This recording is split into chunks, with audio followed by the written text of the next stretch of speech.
Hello everyone, कैसे हो? I hope सब लोग बहुत अच्छे होंगे और अपनी स्टडी को भी बहुत अच्छे से कर रहे होंगे। हर हर महादेव। और आपको जो ये अगर पीछे से नॉइस आ रही हो तो प्लीज़ आप उसको अवॉइड करना। अब हम जान चुके हैं कि यूपीएससी के लिए कितना टफ कंपटीशन होने वाला है। 4000 प्लस में कुछ वैकेंसी आई हुई है, लेकिन जो हमारे फॉर्म फिल हुए हैं वो 25 लाख हो गए हैं और अभी तो डेट बाकी, अभी इससे भी ज़्यादा डाटा बढ़ सकता है। तो हमें मेहनत अच्छे से करनी होगी। आज मैं आपको किसी चीज़ के बारे में बताने नहीं आई हूँ, बस ये बोले कि मैं किस चीज़ से तैयारी कर रही हूँ, मैं कौन सी बुक पढ़ रही हूँ, किससे, कौन से यूट्यूब के कौन से टीचर से पढ़ी हूँ, मैंने कोर्स परचेस किया है या नहीं किया है। आज मैं इन सब बातों पर डिस्कस करने वाली हूँ। मैंने आपसे पहली वीडियो में बताया था कि मैं ये चीज़ें पढ़ रही हूँ और मैं इन चीज़ों से पढ़ रही हूँ। और देखो, सबसे इम्पोर्टेंट बात, स्ट्रगल सबकी लाइफ में चल रहा है। देखिए, कहीं एसएससी का प्रोटेस्ट चल रहा है या कहीं कुछ भी, और इतनी सारी न्यूज़ आती रहती है, तो उनको देख के ना इतना माइंड डाइवर्ट होता है ना कि मतलब क्या है। और लड़कियों को तो मैं एक ख़ास मैसेज ज़रूर देना चाहूँगी, प्लीज़ वो पढ़िए। और मतलब कुछ भी बहुत ज़्यादा ज़रूरी, अगर वो ज़्यादा नहीं कमा पा रही हैं तो प्लीज़ इतना ज़रूर कमाएं कि वो ना किसी दूसरे के ऊपर डिपेंड ना रहे, अपना खर्च अपना खुद से करें, इतना तो उन्हें कमाना चाहिए। और ऐसा नहीं है कि मतलब लड़के नहीं कमाए, लड़के भी कमाने चाहिए, लेकिन लड़कियों के लिए खास मैसेज है, वरना तो कल को कुछ नहीं पता कि उस दहेज की आग में कल को आप भी हो सकती हो या मैं भी हो सकती हूँ। अगर हम इंडिपेंडेंट होंगे ना, तो अगर हमें कोई सता भी रहा है ना, तो हम उसकी सुन नहीं सकते हैं। मतलब एक जब हम कमाते हैं ना, तो हमारा जो कॉन्फिडेंस होता है ना, वो यहाँ से यहाँ तक बूस्ट होता है। मतलब कि हमें ऐसा लगता है कि जब हम खुद का खर्चा खुद से कर रहे हैं तो हम क्यों किसी के दबाव में रहे। लेकिन जब हम ऐसे लगता है ना, हम कुछ कमाते नहीं हैं, दूसरों के टुकड़ों पे पल रहे हैं, तो हम फिर कुछ अपने लिए स्टैंड ले ही नहीं पाते हैं। ये सब तो न्यूज़ की बातें थी। और एसएससी में बहुत सारे टीचर ने इतने सारे प्रोटेस्ट कर रहे हैं और इतने सारी लाठियाँ भी खाई। आदित्य रंजन सर ने इतना सब कुछ किया है, और अदर्स टीचर भी, ऐसा नहीं कि सिर्फ आदित्य सर हैं, लेकिन बहुत सारे टीचर हैं, सब ने बहुत ज़्यादा बच्चों के लिए इतना स्ट्रगल कर रहे हैं। देखो, बच्चे तो स्ट्रगल कर रहे हैं, साथ में टीचर भी स्ट्रगल कर रहे हैं। चलो, इन सब चीज़ों को छोड़ के हम अपनी स्टडी की बात करते हैं कि मैं किस चीज़ से पढ़ रही हूँ, किस चीज़ से। सबसे इंपॉर्टेंट बात, आप सबसे पहले आप ये मुझे देख के आप उसी टीचर से मत पढ़ने लगना कि हाँ कि दी ने दी उससे पढ़नी है तो मैं भी उससे पढ़ता हूँ। देखिए, आप पढ़िएगा, लेकिन अगर आपको समझ आए तब पढ़िएगा उनसे। ऐसा नहीं है कि मैंने बोल दिया, मैंने सजेशन कर दिया तो आप उन्हीं टीचर से पढ़ेंगे, नहीं। देखो, सबसे अच्छी बात ये होती है एक स्टूडेंट की, हमेशा ना ये नहीं सोचना चाहिए कि वो एक बड़ा यूट्यूबर है या छोटा यूट्यूबर है, या छोटे टीचर हैं या बड़े टीचर हैं। हमें हमेशा उससे पढ़ना चाहिए जिसका हमें समझ में आए। ऐसा नहीं है कि हमें भाई उसका नाम फेम है वगैरह तो हम उसी टीचर से पढ़ें, भाई वो तो बहुत अच्छा पढ़ाते हैं, लेकिन उसका फेम मतलब उसका नाम वगैरह तो है यूट्यूब के, लेकिन हमें उसका समझ नहीं आ रहा। ऐसा नहीं है। अब चलो, सबसे पहले मैं एक एक टॉपिक की बात, एक एक सब्जेक्ट के ऊपर बात करती हूँ कि मतलब मैं कौन सा सब्जेक्ट किससे पढ़ती हूँ और क्या क्या मेरा कंप्लीट है और क्या अनकम्प्लीट होने वाला है। सबसे पहले मैं बात कर लेती हूँ मैथ की, क्योंकि सब लोगों का जो डिस्कशन होता है वो मैथ के ऊपर होता है कि दी मैथ को कैसे करें, क्या करें, कैसे कब क्या करना है। देखिए, मेरा मैथ कंप्लीट है। मैं ये नहीं बोलूँगी, एक दो चैप्टर है 2D 3D नहीं पढ़ी हुई है मेरी, और न तो अर्थमेटिक के मेरे सारे चैप्टर कंप्लीट है, तो मैं उस पर प्रैक्टिस कर रही हूँ। और ये रही मेरी बात। और अब मैं करती हूँ आप लोगों की बात जिसका भी मैथ कंप्लीट नहीं है। तो देखिए, नवंबर से पहले ना हमारा एग्ज़ाम नहीं होने वाला। बाय द वे, हो भी गया तो कुछ कह नहीं सकते ना, लेकिन फिर भी मैं एक मिनिमम अंदाज़ा बता रही हूँ आपको। नवंबर से पहले हमारा एग्ज़ाम नहीं होने वाला।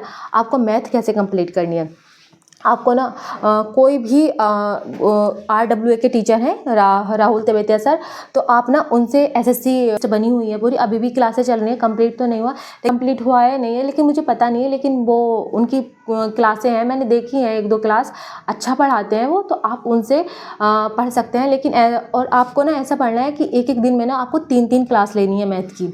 3 क्लास मैथ के लिए पहले, और एक जैसे हमने 3 क्लास मैथ के लिए और रात को उसकी प्रैक्टिस कर ली, क्योंकि सबसे ज़्यादा इंपॉर्टेंट हमारे लिए मैथ है, मैथ और हिंदी, क्योंकि ये 2 सब्जेक्ट ऐसे हैं जिससे हम अपना स्कोर बूस्ट करेंगे। और इसमें में तो बहुत हमारे अदर सब्जेक्ट भी पढ़ लें। देखो, मेहनत तो लगने वाली है, ऐसा नहीं है कि मैथ अगर आप 6 घंटा पढ़ रहे हो तो उसे 2 से मल्टीप्लाई कर दो, भाई उसे 12 घंटे पढ़ने ही पड़ेंगे। और आपको पता है कॉम्पिटिशन भी इतना टफ है, तो मेहनत तो करनी पड़ेगी आपको मैथ। या फिर अब मैं जो मैथ पढ़ा, मैंने राकेश सर से मैथ कंप्लीट करा है, लेकिन अब जो मैं फ़िलहाल का जो मैथ पढ़ रही हूँ वो मैं एग्जामपुर के टीचर विपुल सर से पढ़ रही हूँ। मुझे उनका अच्छा समझ में आता है और मुझे सब समझ आता है उनका, तो मैं विपुल सर से पढ़ रही हूँ इस टाइम, यूपीएससी का जो मैथ पढ़ रही हूँ। और मूल विधि भी मैं एग्जामपुर के टीचर उनसे ही पढ़ी हूँ, विवेक सर से। आपका जिससे भी मन है आप उससे पढ़िए। और मैं अपना बताऊँ तो मैंने राम सर से भी मतलब मूल विधि की क्लास ली थी, लेकिन मतलब पेड बैच की ही ली थी मैंने। एक मेरी फ्रेंड है तो उसने मुझे दिया था कि तू उससे पढ़ ले, तो मुझे ना मतलब मैं ये नहीं बोली कि वो अच्छा नहीं पढ़ाते, अच्छा पढ़ाते हैं, समझ में भी सब आता है, लेकिन ना मुझे ऐसा लग रहा था कि अभी तो मैं फ़िलहाल के नोट्स बना रही हूँ ना, तो अभी तो समझ में आएंगे, लेकिन जब मैं इसको खुद से रिवाइज़ करने जाऊँगी ना इन नोट्सों को, तो मुझे समझ नहीं आएगा कि ये था क्या। मतलब वो ना बहुत शॉर्ट में लिखवाते हैं, एक एक वर्ड में लिखवाते हैं। तो अगर आपको अच्छा लगे ना तो आप उनसे पढ़िएगा, आपको जिससे भी अच्छा लगे आप उससे पढ़िएगा। मैं अपना सजेशन दे रही हूँ कि मैं किस टीचर से पढ़ी हूँ। मुझे विवेक सर से पढ़ना अच्छा लग रहा है। विवेक सर से भी मैं पेड पढ़ रही हूँ मूल विधि, क्योंकि वो भी मेरे पास बैच है, उनका भी मेरे पास बैच है, क्योंकि उनका परिवर्तन जो बैच आया था ना तो वो था मेरे पास, तो उसी में मूल विधि करा रखी है उन्होंने, तो मैं उसी से पढ़ रही हूँ मूल विधि। अगर आप लोगों को ना राम सर से पढ़नी है तो आप मेरे टेलीग्राम पे देख सकते, मैं आपको एक चैनल का नाम बताऊँगी, आप उससे पढ़ सकते हो, क्योंकि उस पे ना मतलब राम सर की मूल विधि की क्लास पेड वाली जो है वो फ्री है। मैं आपको बता दूँगी उस चैनल का नाम, इस पे नहीं बता सकती हूँ मैं ऐसे, तो आप उससे पढ़ सकते हो, ये पढ़ सकते हो। हमारी मूल विधि होगी, मैं किस टीचर से पढ़ रही हूँ, लेकिन हमारी मूल विधि हो गई, मैथ हो गया, अब आती है जीके जीएस की बारी। मैं जीके जीएस देखो एक ऐसा है, अगर आप पॉलिटी और मूल विधि को अच्छे से पढ़ लोगे ना तो आपका अच्छे से हो जाएगा, लेने की ज़रूरत नहीं है। क्योंकि देखो जो पॉलिटी है वो भी हमारी 16 से 17 नंबर की आने वाली है, और जो मूल विधि है वो भी 6 से 8 नंबर की आने वाली है। तो इसी में ही हमारा, अगर हमने अच्छे से पढ़ लिया ना, अगर हमने मान लिया कि हमें इसमें एक भी क्वेश्चन गलत रॉन्ग नहीं करके आना है, तो हमारा इसमें ही जीके जीएस में स्कोर अच्छा बढ़ जाएगा। और देखो जब हम इतने दिन से कॉम्पिटिशन की तैयारी कर रहे हैं तो ऐसा तो है नहीं कि हमें बिल्कुल ही नहीं आता, थोड़ा बहुत तो हमें आता है। जीके में भी जब एग्ज़ाम देते हैं तो इतनी तो नॉलेज होती है कि हाँ ये, और मैं ऐसे नहीं बोलूँगी कि हाँ इन्हीं पे रहिए कि हिस्ट्री ज्योग्राफी और साइंस वगैरह सब चीज़ें पढ़े, क्योंकि इंपॉर्टेंट तो देखो सभी चीज़ें होती है। क्योंकि हमारा आगे दिल्ली पुलिस भी है, बहुत से बच्चे दिल्ली पुलिस का भी एग्ज़ाम देंगे।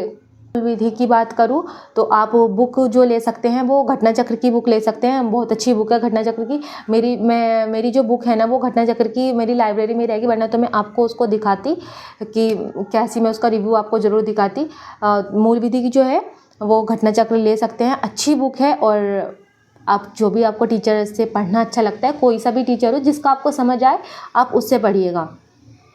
और अब बारी आती है हिंदी की। मैं हिंदी कैसे पढ़ रही हूँ, हिंदी के देखो जब यूपी पुलिस कांस्टेबल का एग्ज़ाम हुआ था तो मेरे जो नोट्स थे तो वो मुझे अभी मतलब याद ही हैं, ऐसा नहीं कि मैं भूल गई हूँ, लेकिन अब यह है कि थोड़ा डेप्थ में पढ़ने की ज़रूरत है हिंदी को, उसमें थोड़ा डेप्थ में पूछा जाता है।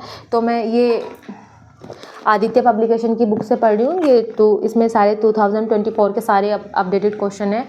आपको जो भी बुक अच्छी लगे आप उस बुक को ले लीजिए, लेकिन हाँ मैं आपको इस बुक को दिखाने वाली हूँ, इसमें शुरू के 1 पेज पे क्या क्या है। लेकिन मुझे ये बुक काफ़ी पसंद आई है, और ये ना मतलब किसी भी एग्ज़ाम के लिए, चाहे वो पीसीएस का एग्ज़ाम है ना, उसके लिए भी ये सफिशिएंट है। इतनी अच्छी बुक लगी है ना, आपको इसके अलावा किसी बुक को लेने की कोई ज़रूरत नहीं है। मैं इसको ज़रूर सजेशन करूँगी आप लोगों के लिए कि आप आदित्य पब्लिकेशन की बुक ले लीजिएगा हिंदी के लिए।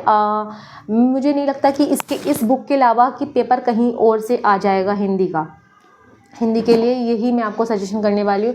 जीके जीएस हो गया, मैथ हो गया। और देखो तो आपको ना 1 से 1.5 महीने में कंप्लीट करना होगा। मैथ की आपको 3 से 4 क्लास डेली लेनी होगी। आप बोलोगे दी पॉसिबल नहीं है, पॉसिबल नहीं है, लेकिन आपको उसे पॉसिबल बनाना है, ताकि देखो अगर अर्थमेटिक की भी अनलिमिटेड है, 100 क्लास में आपका निपट जाएगा। जो मतलब 70 से 80% जो होते हैं ना मेन चैप्टर, वो हमारे निपट जाएंगे इसमें 100 क्लास में, और होंगे तो 10-20 क्लास और ऊपर हो जाएंगी। लेकिन आप कर सकते हो, अगर आप किसी का पेड बैच ले रखा है तो आप उससे एक दिन में 3 क्लास ले सकते हो। और यूट्यूब पे भी ऐसी बहुत सारी प्लेलिस्ट है, मैं आपको शॉर्ट वीडियो में दिखा दूंगी कि अगर आपको मैथ कंप्लीट करना है तो वो आप उनसे कर लीजिएगा, ठीक है।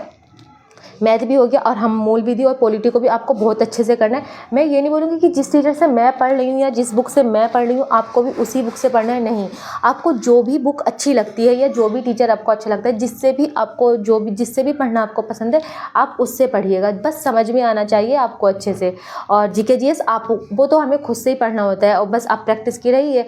और देखिए सबसे मस्ट है रिवीजन। आपने मतलब कि ऐसा है, आपने जितना पढ़ा ना एक दिन उसमें ऐसा रखिए कि हाँ मुझे उस दिन ना सारे सब्जेक्ट का रिवीजन करना है जितना मैंने पढ़ लिया है।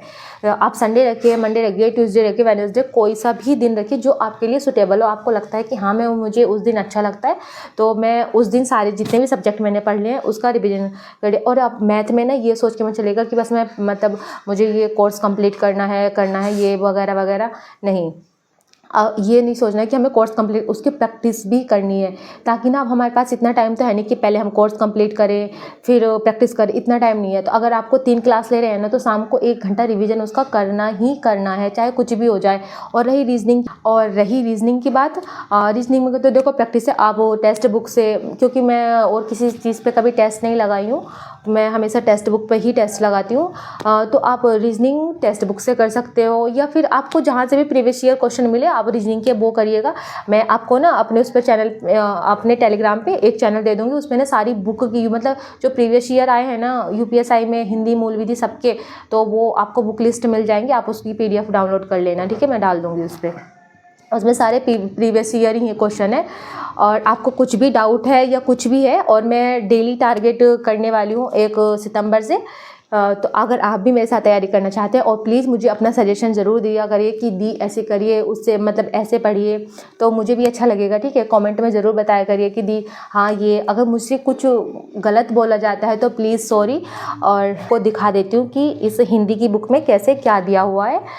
मैंने हिंदी, रीजनिंग, मैथ सबकी बात कर ली, अब मैं हिंदी का आपको रिव्यू दिखा देती हूँ आदित्य पब्लिकेशन में कि इसमें कैसे क्या दिया है, ठीक है। अभी आपको दिखाती हूँ, देखिए ये वो बुक है जिससे मैं हिंदी की प्रिपरेशन कर रही हूँ, आदित्य पब्लिकेशन की। मैं आपको इसका फर्स्ट पेज दिखा देती हूँ। इसमें दे रखा है UPP, UPSI, PCS, RO, RO, मतलब आप इससे ना किसी भी एग्जाम की तैयारी कर सकते हो हिंदी की। इसमें सबसे पहले इसमें 37 चैप्टर दे रखे हैं, 1 2 3 से लेकर 37 है, और 720 पेजेज हैं इसमें। सबसे पहले जो दिया गया है हिंदी वर्णमाला एवं ब्राह्मचिह्न। देखिए इसमें ना पहले एक दृष्टि में हिंदी वर्णमाला यानी कि 52 हिंदी में ध्वनि वर्ण के प्रकार 2 होते हैं। इसमें ना पहले एक नज़र में हमें दिखा दिया गया, अगर आप उसका रिवीजन करना चाहते हो तो आप इसमें एक नज़र में छोटा छोटा करके दिया गया है, ऋषभ स्वर और दीर्घ स्वर, मूल स्वर, ये आ ई उ ये सब इसमें एक दिया गया है। और बहुत अच्छी बुक है ये। इसमें देखो एक इधर तो स्वर का डिवाइड करके दिया गया है, और इधर व्यंजन को डिवाइड करके दिया है। कुल व्यंजन 39, मूल व्यंजनों की संख्या 33, वर्गीय स्पर्श व्यंजनों की संख्या 25 है, अंतःस्थ व्यंजनों की संख्या 4 है, उसमें व्यंजनों की संख्या 4 है, और संयुक्त व्यंजनों की संख्या 4 है, उत्क्षिप्त या द्विगुण व्यंजनों की संख्या 2 है। इसमें ये सब दिया गया है एक उसमें। और यहाँ से हमारा चैप्टर स्टार्ट होता है स्वर से। तो देखिए पहले जो स्वर दिए गए हैं, तो पहले स्वरों का वर्गीकरण दिया गया है, फिर सब स्वर, दीर्घ स्वर, फिर उनके पार्ट दिए गए हैं। सेकंड, रचना या संरचना, बनावट, निर्मूल, व्युत्पत्ति के आधार पर कितने कैसे होते हैं, तो उनको ये सब चीज़ दिए गई हैं इसमें इतने अच्छे। और फिर देखो मैं आपको एक चीज़ दिखाती हूँ, ये तो ऐसे करके दिए भी गए हैं, और इसमें ना अभी दिखाती हूँ यूपीएसआई के जो क्वेश्चन है, इधर जो हमारे अभी तक क्वेश्चन आए हुए हैं ना यूपीएसआई एंड कांस्टेबल में, तो उनके ये सारे क्वेश्चन इधर दिए गए हैं कि हिंदी वर्णमाला से हमारे क्या क्या क्वेश्चन बने हैं, ये सब चीज़ें क्वेश्चन के दिए गए हैं। और फिर ये सारे हमारे यूपीएसआई और यूपी कांस्टेबल में पूछे गए हैं, जो अभी तक पूछ लिए हैं उन्होंने। फिर इसमें वर्णमाला के इसमें क्वेश्चन प्रैक्टिस करने के लिए दिए गए हैं, जो अभी तक किसी भी एग्जाम में पूछे जा चुके हैं। और इसमें देखो मैं आपको बताती हूँ कितने क्वेश्चन हैं। विराम चिन्ह का दूसरा चैप्टर स्टार्ट हो गया। इसमें है 269 क्वेश्चन दिए गए हैं, ताकि हम पहले लर्न कर लें और फिर उसकी अच्छे से प्रैक्टिस कर ले। तो मेरे लिए तो ये भाई वरदान है एक बुक। तो आपकी मर्जी है, आप इस बुक को कैसे कर सकते हो, मतलब आपको परचेस करनी है या नहीं करनी है। अब मैं जिस बुक से मैं पढ़ रही हूँ, जिस टीचर से मैं पढ़ रही हूँ, मैंने आपको सब कुछ बता दिया है कि मैं इस टीचर से पढ़ रही हूँ, उस बुक से पढ़ रही हूँ। अब आपकी मर्जी है। मैं आपके सामने अपना डेली रूटीन भी जल्दी शेयर करूँगी कि मैं सुबह में क्या पढ़ती हूँ, कैसे क्या करती हूँ। तो वो सब चीज़ें भी मैं आपके सामने जल्दी लेके आने वाली हूँ कि मेरा डेली रूटीन क्या रहता है और कितने घंटे पढ़ रही हूँ, मैं क्या क्या पढ़ रही हूँ। और अब आपकी मर्जी है कि आपको पेड बैच लेना है या नहीं लेना है। अगर आप चाहे तो यूट्यूब से भी अपनी सब चीज़ें कंप्लीट कर सकते हैं, क्योंकि मैंने तो अपने यूट्यूब से ही सब चीज़ें कंप्लीट की हैं। तो आप भी यूट्यूब से कर सकते हैं, ऐसा नहीं है कि हाँ पेड बैच लेके ही मतलब सिलेक्शन लेंगे। और जो बिगनर्स है, जिसको कुछ आता ही नहीं है, मतलब यूपीएसआई का पहली बार एग्जाम दे रहा है, उसने पहले कॉम्पिटिशन की तैयारी करी नहीं, यूपीएसआई की वैकेंसी आने के बाद ही वो तैयारी कर रहा है, तो उसके लिए तो पेड बैच मैं ज़रूर बोलूँगी कि भाई उसे पेड बैच लेने की ज़रूरत है। अगर आपको लगता है कि नहीं मैं कर लूँगा, तो आप उसे कर लीजिएगा। तो फिर मिलती हूँ नेक्स्ट वीडियो में। बाय। हर हर महादेव।